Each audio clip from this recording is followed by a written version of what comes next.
তোমরা যদি আবার অশ্লীল কাজে পাপের কাজে আত্মনিয়োগ করো তা আমিও তোমাদের দিকে শাস্তি নিয়ে ফিরে আসবো।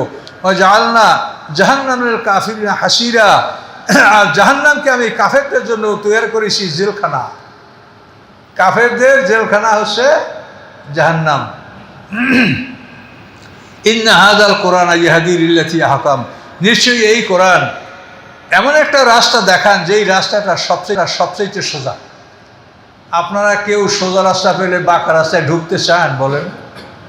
ঢাকা যাবেন, খুলনা যাবেন, চিটাগাং, রাজশাহী যাবেন, এই সোজা যাওয়ার জন্য আপনারা আর কিছু না পেলে বিমানে উঠে তাড়াতাড়ি যাইতে চান, কি ঠিক কিনা?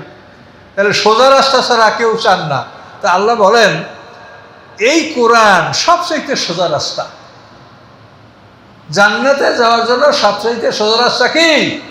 কোরআন। কিন্তু এক শ্রেণীর মানুষ কোরআন থেকে মানুষকে দূরে রাখার জন্য কোরআনকে একটা ভয়ঙ্কর বস্তু হিসেবে তুলে ধরার চেষ্টা করে, যাতে মানুষ কোরআনকে ভয় করে এবং কোরআনের কাছে যেতে সাহস না করে।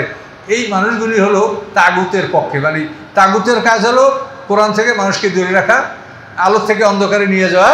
কাজে কোরআন থেকে যারা দূরে রাখতে চায় তারা প্রকৃতপক্ষে মানুষকে আলো থেকে অন্ধকারের দিকে নিয়ে যেতে চায়।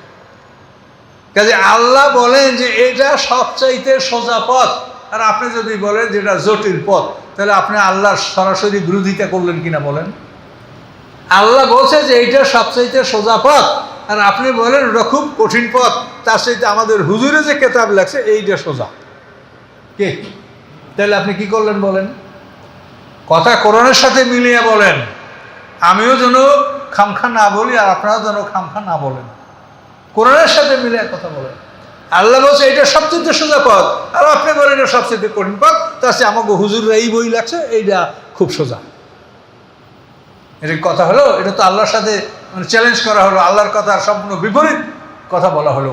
কাজে এই জন্য কথা বলতে হবে সাবধানে। হাসরের ময়দানে আমরা সবাই উঠবো, অনেক সময় পাওয়া যাবে, 50,000 বছরের সময় বিচারের দিন হবে।